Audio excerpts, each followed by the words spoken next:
So Dr. Hatfield, please open up a Bible with me to the Old Testament book of Psalms. So the book of Psalms, chapter 104. As you're doing that, 2 weeks ago, we kicked off with this next season, a series we're doing from the Old Testament wisdom literature. Now, why are we doing this? The reason is because in our modern world, we've been saying now a couple of times, we are flooded with, we are saturated in knowledge, in information, and yet we all recognize that we are starved for wisdom. We have this ache in our heart. We have doubled the amount of information in the last 30 years as compared to the last 5,000 years combined. We are the most knowledgeable generation in history, bar none, and yet we ache to be able to answer a basic question like, how do I live a meaningful life? And that's why this series from the wisdom literature is so important. Because we're going to these old words for our new world. And what's brilliant is these books collectively, Proverbs and Psalms and Ecclesiastes and Job and Song of Songs, they do not give you easy little cliched answers. They don't give you little bow-tied thoughts for life. They invite you into a lifelong journey, a path of developing wisdom for the real world. Faith that works on Monday.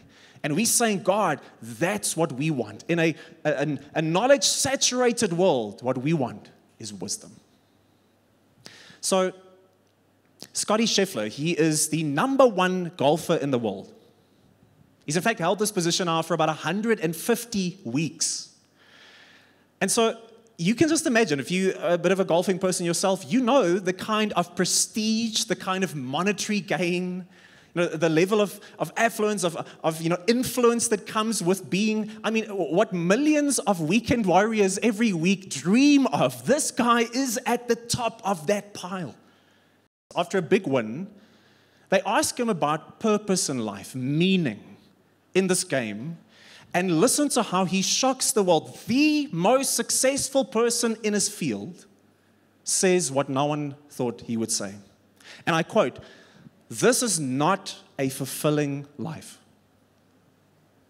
Audible gasp in the room. What? It's fulfilling from the sense of accomplishment, but it's not fulfilling from the deepest places of your heart, he said. There are a lot of people who make it to what they thought would fulfill them in life.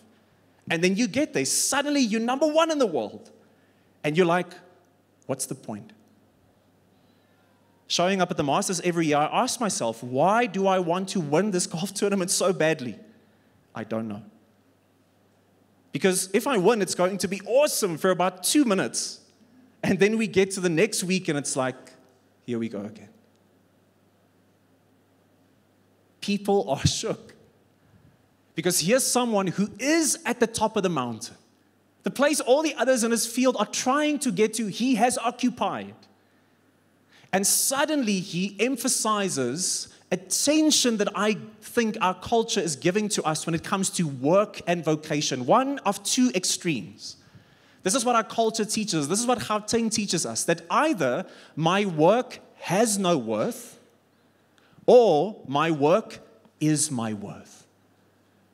And you see someone, I celebrate this, so honestly wrestling with it. I think this is everywhere.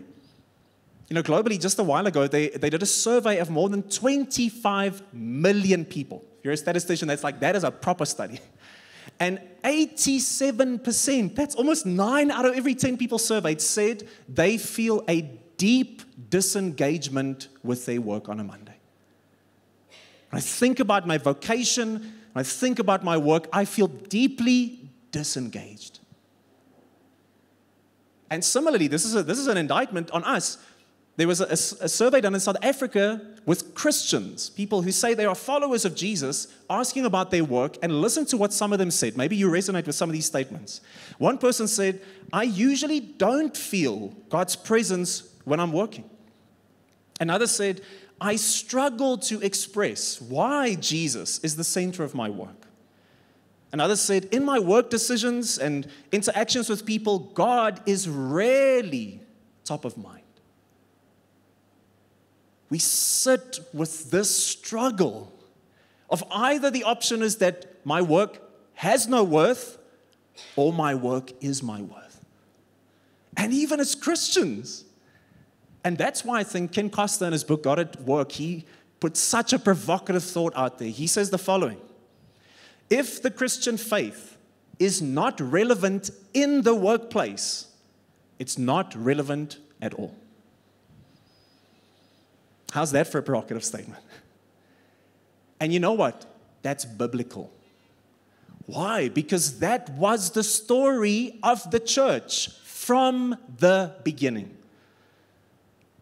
From the beginning, the Jesus movement in the book of Acts, that's like the historical story of the early church. It is not a story of a handful of pastors and prophets and priests. The story of the early church is a story of Mondays suddenly being grabbed hold of, not by the pastors and the prophets and the priests, but by the programmers and the pediatricians and the plumbers and the painters. So Acts chapter 8, for instance, the first time that serious persecution breaks out against the early Jesus movement, it says that everyone except the apostles, so that's the leaders of the early church, everyone except the leaders are scattered all over the ancient Mediterranean. So in our language, the partners get scattered. The painters, the plumbers, the pediatricians, they scattered all over the world. And listen to what it says about them. Verse 4. So those who were scattered went on their way preaching the word. And before you think about that, that word, preaching there, is the word evangelizzo. It means to gospelize. It means to good news. It's saying, as the plumbers and the pediatricians and poets and programmers, as they went into their Monday, going about their life, they went to it gospelizing. They started good newsing. In other words, they were showing people the kingdom of God and speaking about the kingdom of God. Not one or the other. They were saying through their work, there is a new kingdom with a new king. And they were speaking about him. And that is how the church took over the ancient world and changed the human story forever. This is a story of us. Not of deep disconnection, but of connection on Mondays.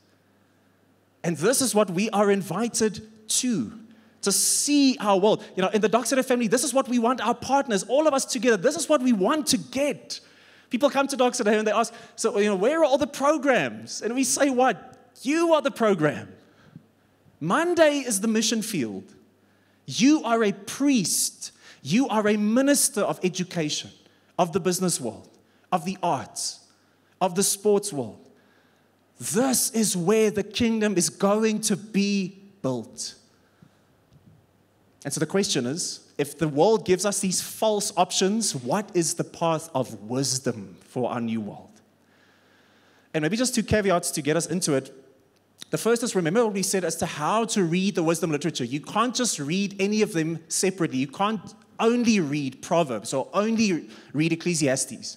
You have to read them as what? As a mosaic, we said.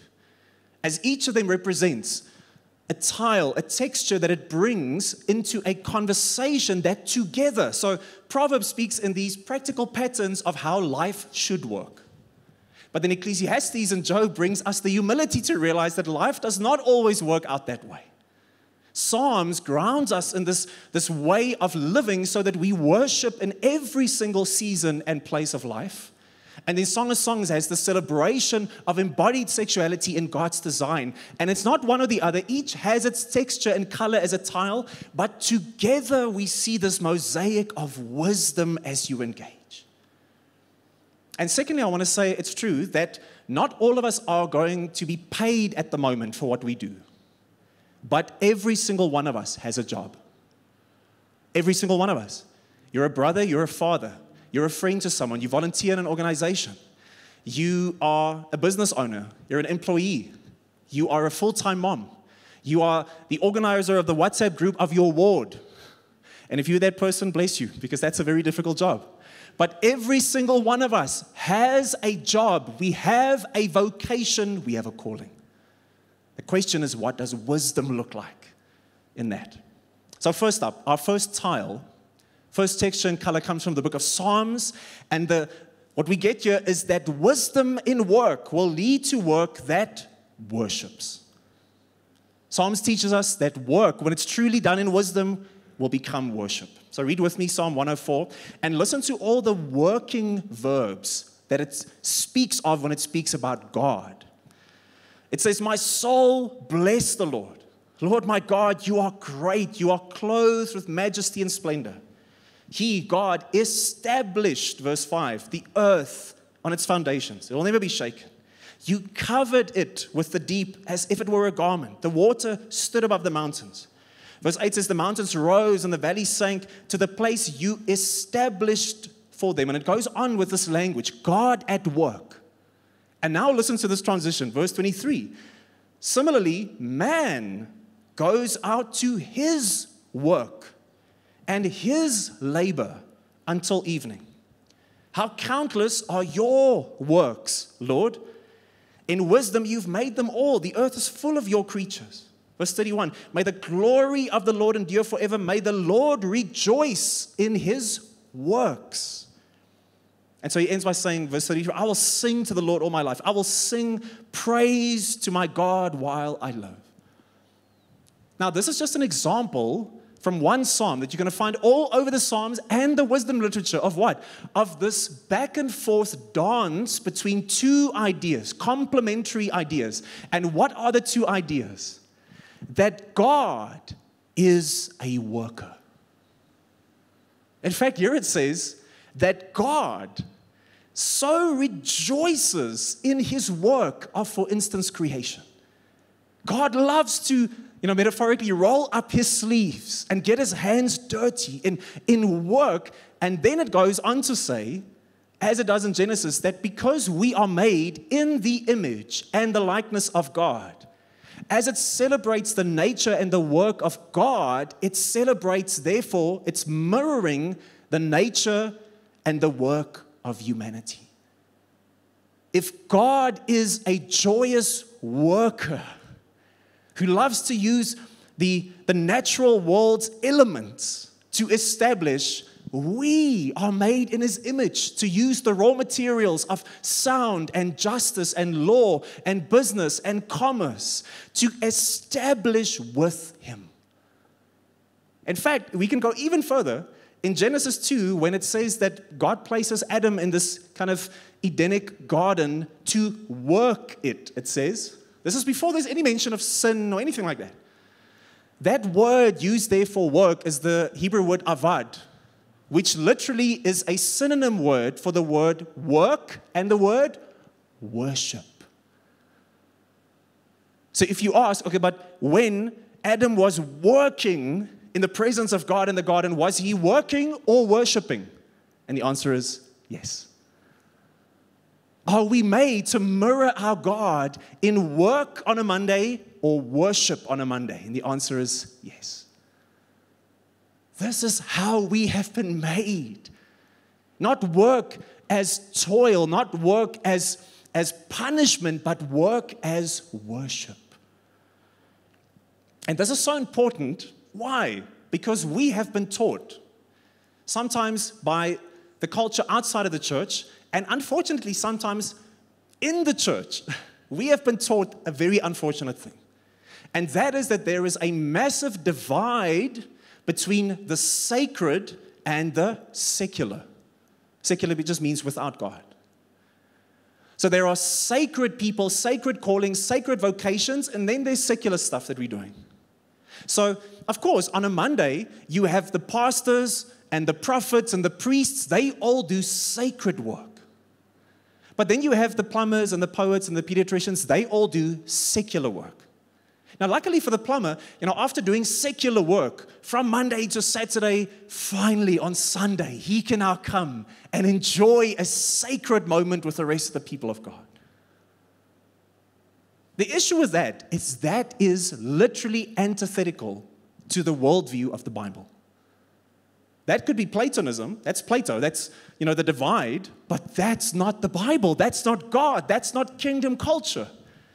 Here it says, not only should, in the wisdom literature, you're not going to find this deep segregation between the sacred and the secular, but you're going to find a profound integration between faith and work, between worship and work, between Sunday and Monday. Now, everything on Monday, when it is done with God and for God, becomes worship. That's how we have been put together.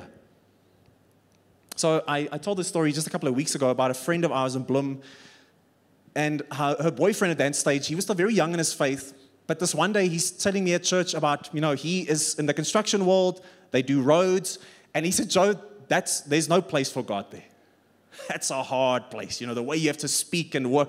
And he said, so it's such a reprieve for me, he said, on Sunday, finally I can come and be in the presence of God. And I thought, in my heart, I thought, he's very young in his faith, so I kind of understand where he's coming from, but man, that is so opposite to what God wants. This is not about trying to fit God into my secular work on Monday. This is realizing that when I step into that space with Him and for Him, it is as sacred as anything you could ever do, reading the Bible, praying, coming together in corporate worship. It's the act of work as it is worship. Or another friend of ours, she's a brilliant architect today. But she actually failed her master's year studying architecture. Because on Dr. Bloem, she was so overly invested in being part of the worship team that she completely neglected her studies. And her thinking was, because I need to do something sacred for God. The study stuff, that's all going to fall away. But this is eternal. This is beautiful. This is sacred. She had to realize, yes, it's beautiful. It's sacred that we worship together. And it's awesome that we can serve together in the gathering of the church. But you have a profoundly divine calling on a Monday as an architect. And the world of architecture needs people who come to work worshiping. Who do work worshiping. If the word secular simply means without God, it means that if we have the Holy Spirit, if you're a Christian here today, you have the Spirit's presence and power within you. It means all that needs to happen for your workspace to become sacred is for you to step through the office door or log onto that online call. Suddenly, we're in worship. That's why I love William Dale. He says, if we don't get this, Christians cannot find any spiritual meaning in their work. If that were to happen, they are condemned to living a dual life. Not connecting what they do on Sunday morning with what they do the rest of the week. So what needs to happen? They need to discover that the very actions of daily life are spiritual and enable people to touch God in the world. The discovery that my calling is worship. It's who my Father is. In His image I've been made. But now there's a second tile that comes into this conversation with us. If the first tile from Psalm says that wisdom makes worship from work, the second tile says to us from the book of Ecclesiastes that wisdom in work will lead to work that does not define you. Very important. Work that doesn't define you. The writer of Ecclesiastes says in chapter 2, verse 11, when I considered all that I had accomplished and what I had labored to achieve, I found everything to be futile and a pursuit of the wind. There was nothing to be gained under the sun. Therefore, I hated life because the work that was done under the sun was distressing to me. Everything is futile. It's a pursuit of the wind. Verse 20, so I began to give myself over to despair concerning all my work that I had labored at under the sun. For what does a person get with all this work, all this effort that he labors at under the sun? For all his days are filled with grief, and his occupation is sorrowful. Even at night, his mind does not rest. This too is futile. Isn't Ecclesiastes such an uplifting book? Don't you just love it? But having said that, listen to this transition. Yet there is nothing better for a person than to eat, to drink, to enjoy his work. I have seen that even this is from God's hand. Because who can eat and who can enjoy life apart from Him? This is adulting, friends. This is not Sunday school Christianity we're trying to practice here. You see how nuanced Ecclesiastes speaks about work? Because it says, you know what work is on a Monday? It is fulfilling and it's frustratingly futile. And again, the question is, okay, but is it fulfilling or is it futile? Amen. That's what he says. Why?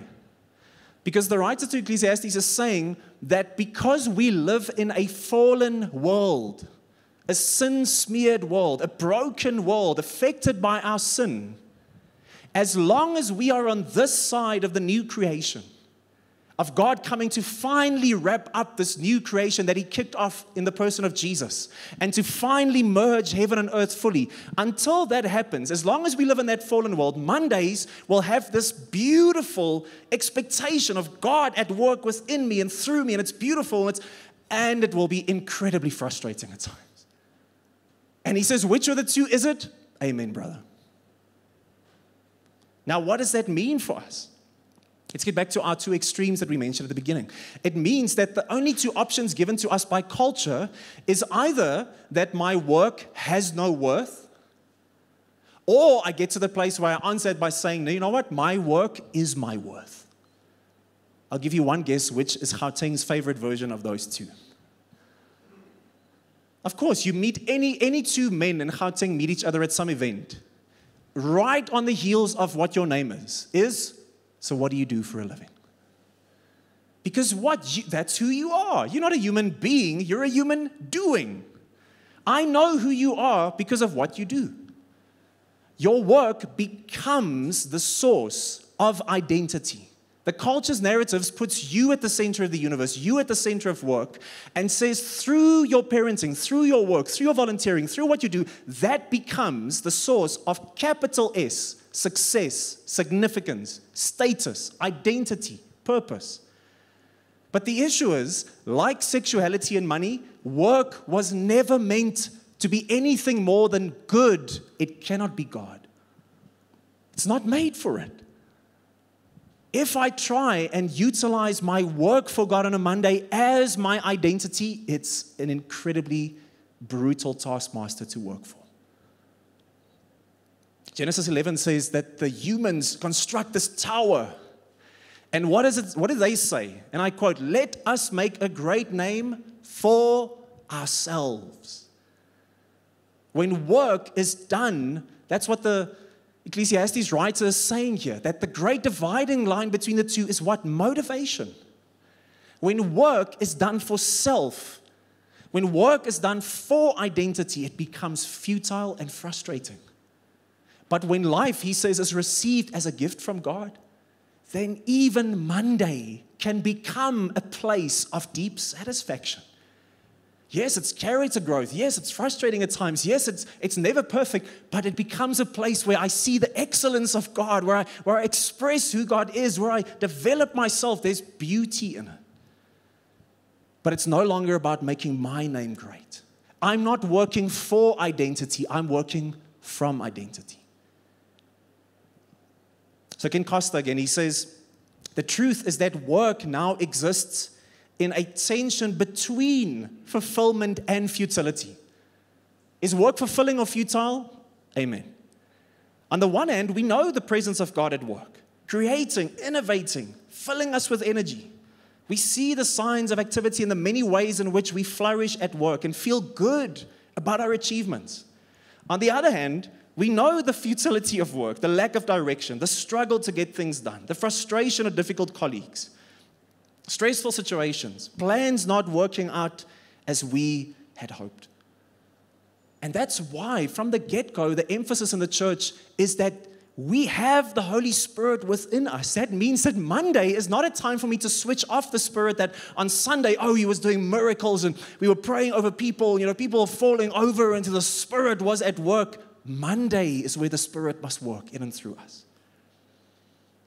Can't segregate it. There must be integration. That's why Paul says in Romans 12, he speaks about if God has gifted you for this, then let the Spirit express Himself through you.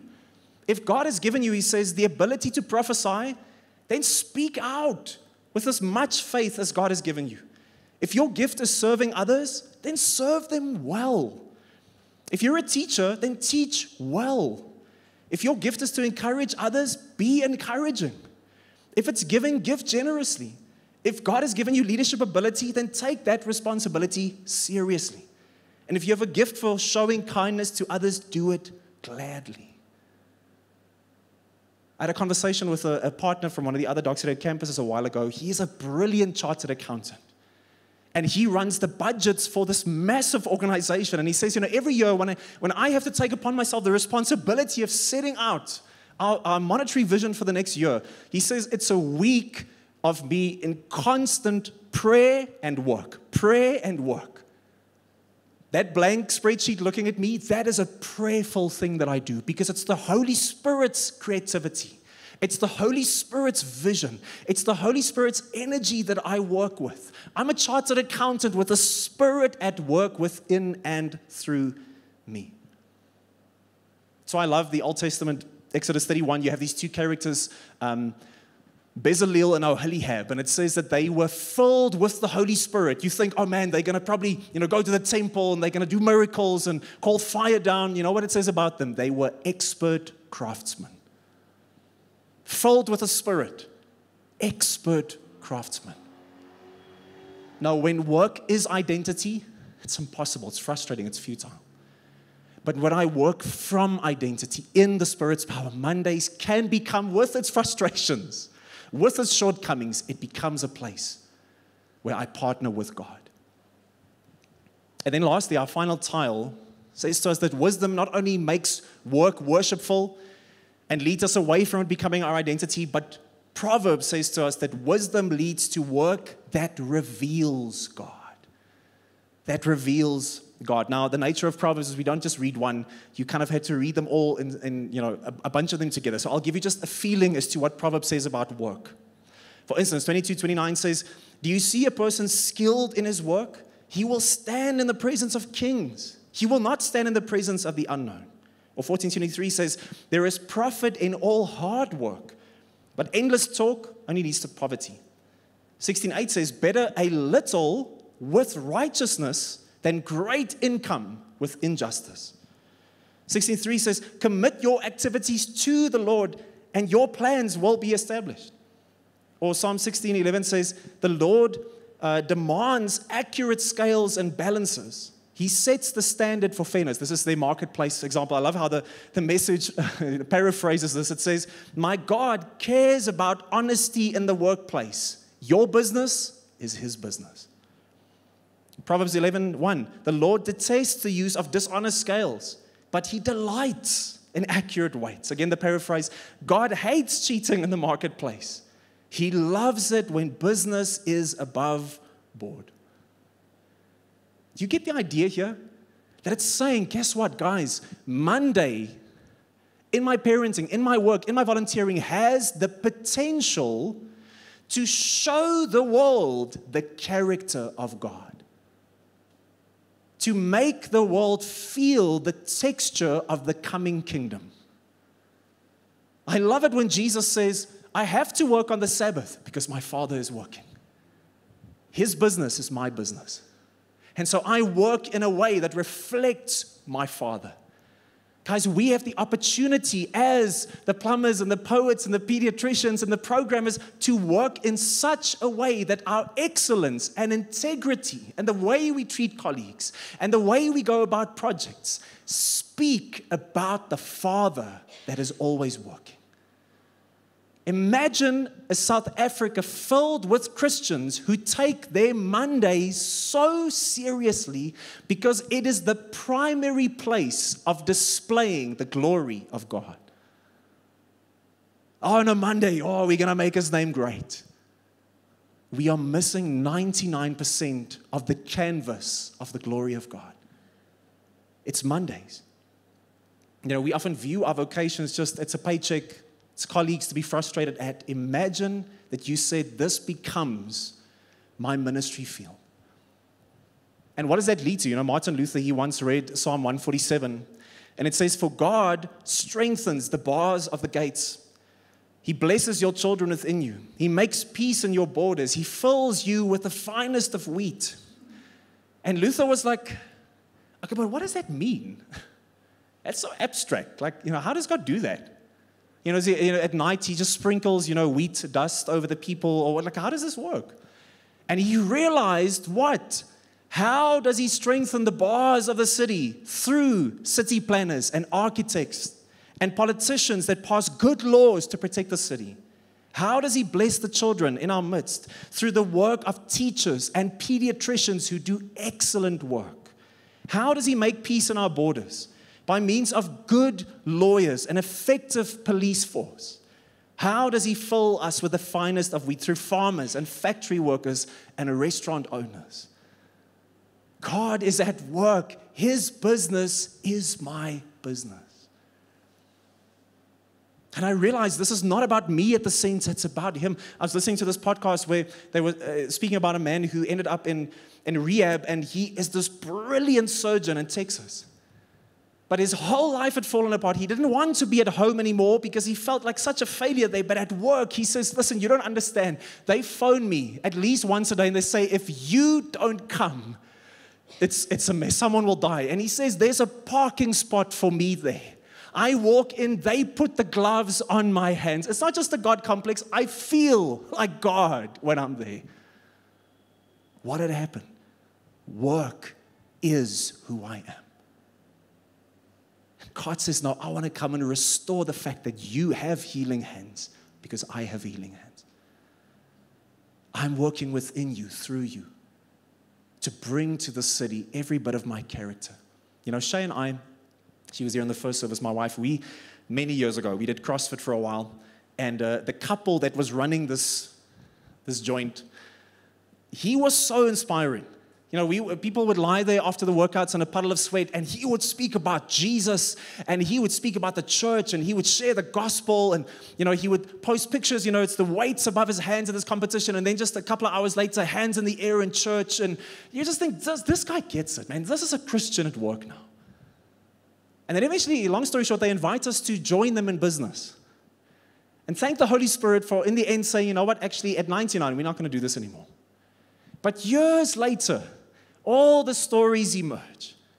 Just financial body bags of people behind them, defrauding people out of millions of rands.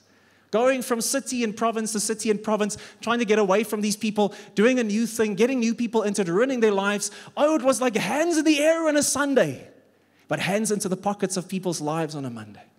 How many people say, I did business with a Christian businessman, and they're like, oh, everyone knows that feeling. Stay away from the drug dealer and the Christian businessman. Those are the two things you want to avoid, isn't it? That's a sad indictment. When our God says, when Jesus says, I work because my Father is working. My excellence, you think my boss has got a pay grade that's above mine. My boss goes way beyond what you can understand. I work for him. I labor for his kingdom. I do what I do and how I do it and the outcomes of what I do for an eternal picture. And do you know that the Bible even says that in some mysterious way, some of what I do will pass into the new creation. I'm busy with an eternal kingdom work on a Monday. And so just in closing, maybe you feel that, this is a big ask. As they were scattered every Monday, they went out gospelizing. And at times you feel, man, I'm just a little old me in this big province of Gauteng having to do this. It's difficult. But I want to encourage you. Jesus says in Matthew 28 that I will be with you till the end of the age. But just think about this for a moment. Jesus, when I say the work of Jesus, what do you think about in your mind? Most probably you're thinking the cross. Resurrection, the work of Jesus. But you know what work Jesus did for most of his life? It says here in Matthew that when he started preaching and teaching, people were astounded because they knew Jesus. And it says here, Matthew 13:55, the people comment, isn't this the carpenter's son? We know this guy. You know, at that time, what your father did is what his father did, what his father did. So even though that Greek word can mean something else, most people think Jesus was probably a carpenter. Long before he was nailed against that piece of wood, he was working with it every single day for years. Before the age of 30, when he had a 3-year ministry, for many years, Jesus was not just simply glorifying the Father, pinned against the cross, resurrected in glory, but he was glorifying the Father, sanding down pieces of wood for a beautiful table for a family. He was blessing the world. He was saying, I'm establishing my kingdom. And here I am establishing my kingdom. Just think about for a second that the creator of the universe, who steps into the human story, does he come as Christ the conqueror, Christ the charismatic leader? No, he comes as Christ the carpenter.